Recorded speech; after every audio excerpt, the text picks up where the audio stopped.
안녕하세요. 배신의 장미입니다. 오늘은 갑작스런 집안 환경의 변화에 거친 사춘기를 거친 딸이 결혼을 하고는 친정을 부정하고 모른 척하고 살다 어느 날 꼬리를 내리고 나타났다는 사연. 지금 시작합니다. 저는 아이들도 다 키워 출가시킨 60대입니다. 인생도 결혼 생활도 자식도 내 맘대로 되지 않는다고들 하지요.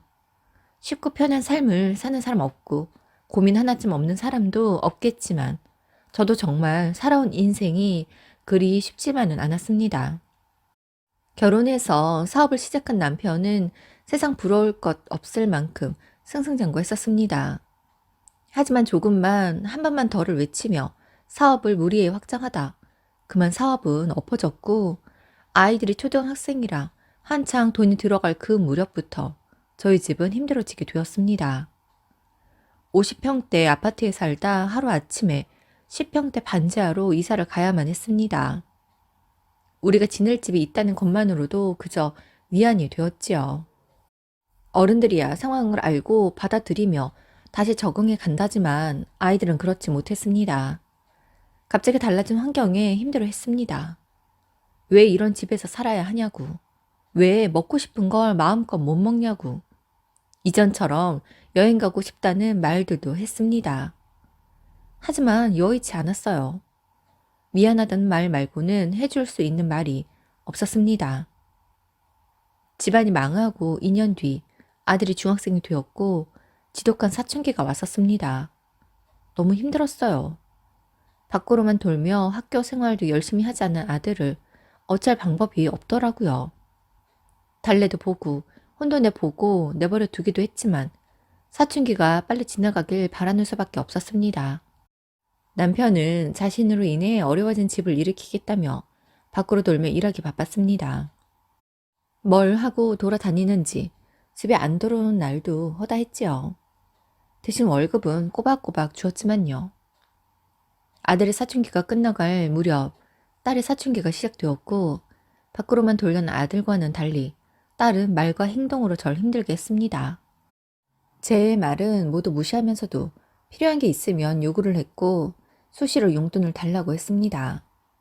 물론 그 시기 아이들이 그렇듯 외모에도 관심이 많고 친구들에게 뒤처지기 싫은 거 알지만 화장품을 사겠다고 돈을 달라는데 염색을 하겠다고 돈을 달라는데 물론 줄 돈도 여유가 없었지만 학생이 화장과 염색을 하겠다는데 돈을 선뜻 줄 엄마가 있을까요? 그래서 그건 아닌 것 같다고 주지 못하겠다고 하자 처음으로 제게 비속어를 써가며 반항을 했고 그날 더 이상 참지 못하고 딸에게 손을 대고 말았었습니다. 그 일을 계기로 딸과는 사이가 더 소원해졌었지요. 그땐 정말 하루하루를 눈이 떠져서 꾸역꾸역 살아가는 나날들이었습니다. 그런 저희에게도 조금씩 빛이 보였습니다. 남편과 맞벌이를 하던 저는 10원 한 푼도 허투루 쓰지 않고 모았고 그렇게 저희는 일어났습니다. 아이들은 고등학생이 되어 정신을 차렸고 뒤늦게 공부도 했지만 공부를 놓은 지 3년 정도 되다 보니 성적이 좋지는 못했습니다. 아이들이 대학에 가고 싶다고 해 부모로서 그건 해줘야 할 것 같아 있는 돈 없는 돈 모두 들여 지방의 대학에 둘 다 보내었습니다. 아들은 대학을 졸업하고 그간 자신이 모아둔 돈으로 서울에 있는 한 대학으로 편입을 했고 이후 취직을 해 알아서 살았습니다. 딸은 대학을 졸업하고 어느 작은 회사에 취직을 했습니다. 하지만 회사를 오래 다니지 못했어요. 이곳저곳 짧게 근무하며 옮겨 다니기 일쑤였어요. 그러던 어느 날 딸이 임신을 했다고 합니다. 너무 놀랐어요. 딸은 제법 예쁘게 생겼습니다. 그렇다 보니 남자친구가 끊임없이 있었어요. 내심 걱정이 되기는 했지만 제가 걱정했던 일이 생기자 어떻게 해야 할지 모르겠더군요. 대체 어떤 사람의 아이를 가졌는지도 걱정이고요. 그런데 얼마 뒤 만나본 상대의 남자는 제법 잘 사는 집에 괜찮은 회사를 다니는 사람이더군요. 대체 이런 사람이 왜 우리 딸을 만날까 싶었어요. 결혼을 하겠다고 합니다. 그래서 그쪽 집에서도 허락하냐고 물었어요. 그러자 아이가 생겼으니 어떻게 하겠냐면서 결혼하라고 했다고 합니다. 딸은 그렇게 결혼을 하였고 여유로운 사돈댁이다 보니 좋은 집에서 돈 걱정이 없이 사는 듯 했습니다. 딸은 결혼을 하더니 친정은 오지도 않았습니다. 제 전화를 받지도 않았어요. 명절에는 올 거라고 생각했고 딸이 좋아하는 음식도 만들어 두었습니다. 하지만 오지 않았어요. 그래서 전화를 하니 전화기가 꺼져 있네요. 명절이 지나고 알게 되었는데 사돈들과 해외여행을 다녀왔다고 하더군요. 그래도 명절이니 올 거라고 생각했는데 시댁과 여행이라뇨. 조금만 더 마음 좋게 생각하자면 갈 수도 있지요. 여행 갈 수 있지요. 그렇다면 저에게 말은 해 주었어야 했지 않을까요? 속상해 냉장고에 보관해둔 딸을 위해 만들었던 음식을 모두 꺼내어 버렸습니다. 대학 다닐 땐 지방에서 올라오기 힘들다고 오지 않고 일할 땐 친구들이랑 여행 간다고 명절마다 집에 없더니 결혼해서도 오지 않습니다. 딸에 대해서 마음을 내려놓고 포기해야 하는데 자식이라 그런지 그게 안 됩니다. 서운했지만 어렵게 살다 여유를 가지니 그것을 누리고 싶어 그렇다고 이해하려고 했습니다. 그렇게 이해를 했어요. 그래야만 제 마음이 덜 아팠으니까요. 딸은 출산을 했을 때도 제게 오지 말라고 했습니다. 그렇다고 어떻게 안 가볼까요? 그래서 갔습니다. 딸에게요. 딸은 제가 가져 고개를 돌려버리네요. 고생했다고 몸은 괜찮냐고 하니 대답도 하지 않고 쳐다도 보지 않습니다. 그래서 몸조리 잘 하라고 또 오겠다고 하고 돌아왔습니다. 그렇게 돌아가는 차 안에서 눈물이 나더군요. 얼마나 힘들었을까요? 대체 딸의 마음속에 무엇이 들었기에 날 이렇게 미워할까, 친정을 이렇게 등한시할까 싶어 생각이 많아졌습니다. 힘들었던 시절 열심히 산 죄밖에 없는데 아이들에게 이전의 풍족함을 주지는 못했지만 최선을 다해 키웠는데 대체 내가 아이들에게 어떻게 하고 어떻게 잘못 키웠기에 이 아이가 이러나 싶었습니다. 딸이 병원에서 퇴원하는 날까지 매일 찾아갔지만 딸은 절 쳐다보지도 않고 말도 하지 않았습니다. 아들에게는 속상한 마음을 티내지 않았어요. 아들의 마음이 또 어떨지 제가 다 모르잖아요. 아들도 되게 속상한 마음 갖고 있을 수 있는데 딸의 행동에 속상하다고 하면 아들의 마음도 터져 나올까 겁이 났거든요. 그러던 어느 날 딸에게서 전화가 옵니다. 무슨 일인가 싶기도 하고 반갑기도 했습니다. 그래서 딸, 잘 지냈어? 어쩐 일이야? 엄마, 오빠한테 뭐라고 한 거야? 대체 무슨 말을 했기에 오빠가 나한테 전화를 해서 지랄해. 그게 무슨 말이야? 나 아무 말 안 했는데. 거짓말 하지 마. 내가 그나마 친정 식구들 중에서 대화하는 게 오빠인데 오빠랑 내 사이도 벌려놓으려는 거야? 그래, 엄마 소원대로 해줄게. 난 없다고 생각하고 살아. 아니, 대체 무슨 일인데? 왜 그러는 거야? 오빠가 나한테 전화해서 엄마한테 잘하래. 대체 내가 엄마한테 왜 잘해야 하는데? 엄마가 나한테 잘해준 거 있어? 날 잘 키워줬어? 진짜 죽도록 고생만 시켜놓고 왜? 엄마 대접이라도 받고 싶어? 나한테 그런 거 기대하지 마. 그냥 아빠처럼 아예 신경도 쓰지 마. 엄마랍시고 신경 쓰는 게 더 싫어. 알아?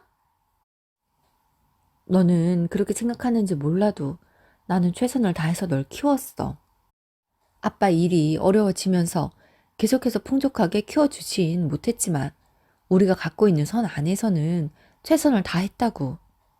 너도 네 아이를 키워보면 알겠지만 내 자식에게 최선을 다하지 않는 부모는 없는 거야. 네가 그렇게 내가 싫다면 내가 어쩌겠니? 연락이 안 와도 잘 지내고 있다고 생각할 테니 가족들과 행복하렴. 이라고 하고 전화를 끊었습니다. 딸의 말들이 너무 상처가 되어 그렇게 말하고 말았어요. 전화를 끊고 딸에게 미안하기도 하고 괘씸하기도 해 눈물이 났습니다. 그날 밤 불 꺼진 부엌에서 얼마나 울었나 모릅니다. 나만 가난해도 되는데 아이들을 가난하게 키워 늘 미안했는데 나의 그 아픈 버튼을 딸이 눌러버린 듯 마음의 고통이 사라지지 않았습니다. 딸은 결혼하고 집에 한 번도 오지 않았습니다. 전화도 이번에 한 번 한 건데 오기나 할까요? 손자의 100일 돌잔치 아무 곳에도 가보지 못했습니다. 당연히 손자를 실제로 본 적도 없고요. 그냥 딸은 없다고 생각하며 살았어요. 그러던 중 아들이 결혼을 했습니다. 그간 일하며 착실히 모아놓은 돈으로 알아서 결혼을 하더군요. 너무 감사했어요. 부모로서 해준 게 없어 미안하기만 한데 아들은 반듯하게 잘 자라주었습니다. 딸이 결혼할 때도 그랬지만 아들이 결혼할 때도 저희가 모아둔 돈을 건네주었습니다. 아들은 한사코 받지 않겠다고 했지만 이 돈을 주어야 우리가 부모로서 해야 할 일은 다 했다고 생각할 수 있다고, 그러니 꼭 받아달라고 했습니다. 그렇게 아들은 결혼을 해서 행복하게 살았고 아이도 낳았습니다. 아들은 아이를 낳고 나자 혼자서 저희를 찾아와 저희 앞에서 눈물을 흘리고 울었습니다. 그 모습에 너무 놀라 저희가 대체 무슨 일이냐고, 왜 그러냐고 물으니 아빠가 되어 보니 아빠가 어떤 마음으로 지금껏 지냈을지 가늠이 다 되지도 않는다고. 철이 없어 그 시절에 부모님을 너무 힘들게 해서 죄송하고 또 죄송하다고 합니다. 그래서 그렇게 생각해 주는 것만으로도 모두 잊어버렸으니 괜찮다고, 이렇게 말을 해주는 것만으로도 고맙다고 했습니다. 아들은 아이를 낳고 난 뒤 수시로 저희를 찾아오기도 했고 함께 여행도 가자고 하며 저희를 챙겼습니다. 그렇게 딸에게 서운했던 마음이 아들을 통해 조금씩 치유되고 있었습니다. 딸에게 친손주의 100일과 돌에 연락을 했지만 오지 않았어요. 저희도 참석하기에 오기 싫다고 하더랍니다. 그래도 고모인이 와야 하지 않겠냐고 하니 축하금은 따로 보낼 테니 참석은 하지 않겠다고 다시 한번 이야기하더랍니다. 딸이 부잣집에 시집 가서 여유롭게 살다 보니 어린 시절의 부모가 원망스러울 수는 있지만 이렇게까지 해야 할 일인가 싶었습니다. 부모에게 너무 매정하다는 생각이 들었어요. 순주의 돌잔치를 마친 날 밤 딸에게 카톡을 보냈습니다. 널 너무 어려운 환경에서 키워서 미안했어. 그게 너무 미안해서 정말 열심히 살며 키우려고 했는데, 열심히 키웠는데 넌 힘든 기억밖에 없는가 보구나. 그래도 우리가 부모 자식 간이니 연을 끊을 순 없는 거 아니겠니? 당장은 아니더라도 우리 조금씩 마음의 간격을 줄여보자. 그러자 잠시 후 딸에게서 연락이 옵니다. 엄마, 그렇게 애쓸 필요 없어요. 오빠는 착한 척 하면서 엄마 아빠한테 잘하는지 모르겠지만 오빠도 나만큼이나 엄마 아빠 저주했어.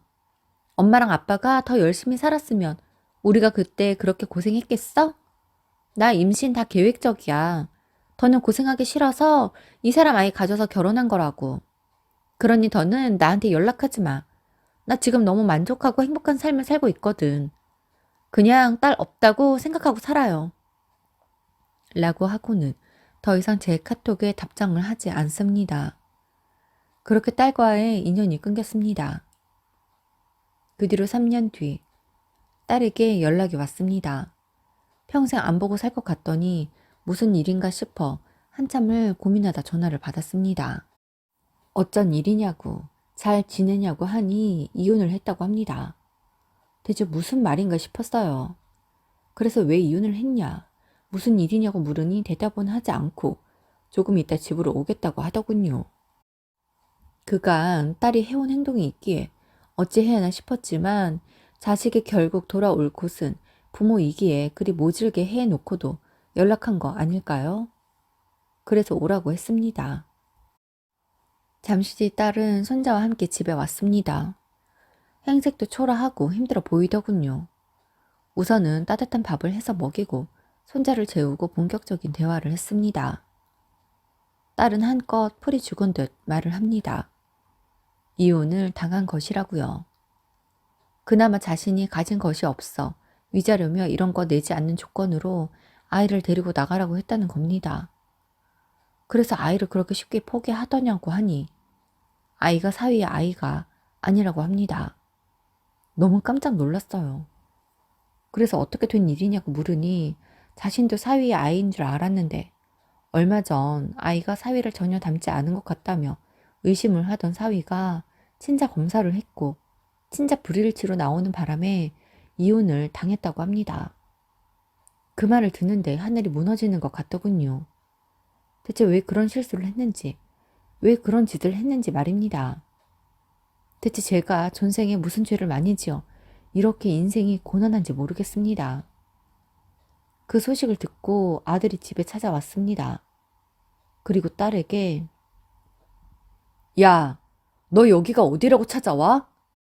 너 혼자 잘 먹고 잘 살려고 엄마도 아빠도 다 모른 척하고 그러고 산 거 아니야?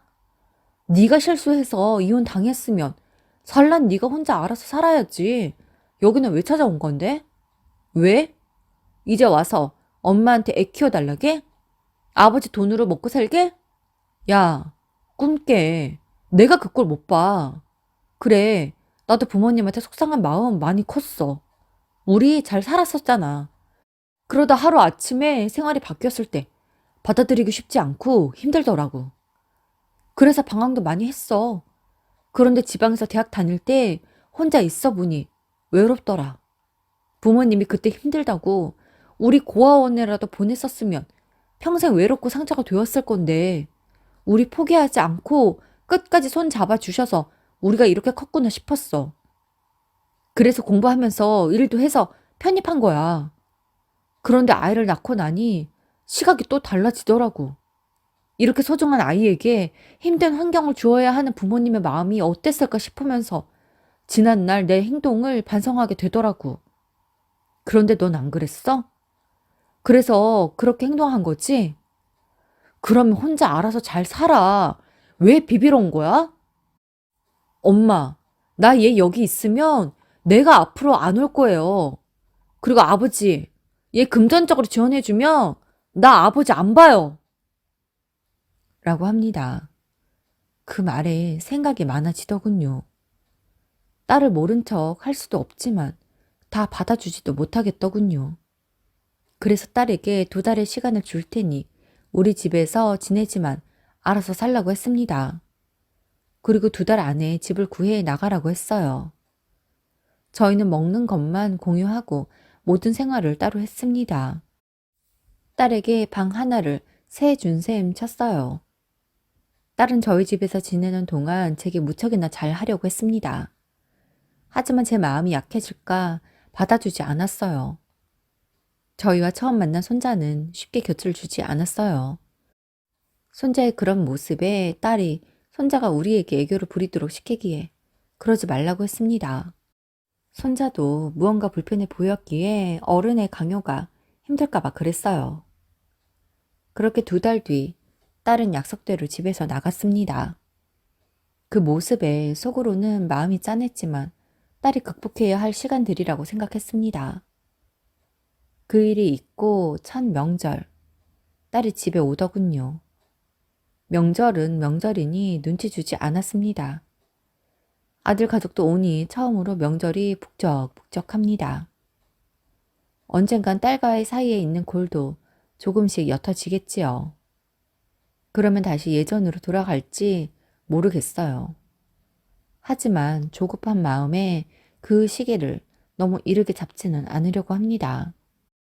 그랬다가 다시 한번 딸에게 실망하거나 제 마음에 상처를 받게 되면 그나마도 유지하고 있는 우리 가족이 와해될까 걱정이 되거든요. 그냥 조금씩 천천히 주어지는 대로 관계를 유지하며 지내보려고 합니다. 오늘도 함께 해주셔서 감사합니다. 지금까지 배신의 장미였습니다.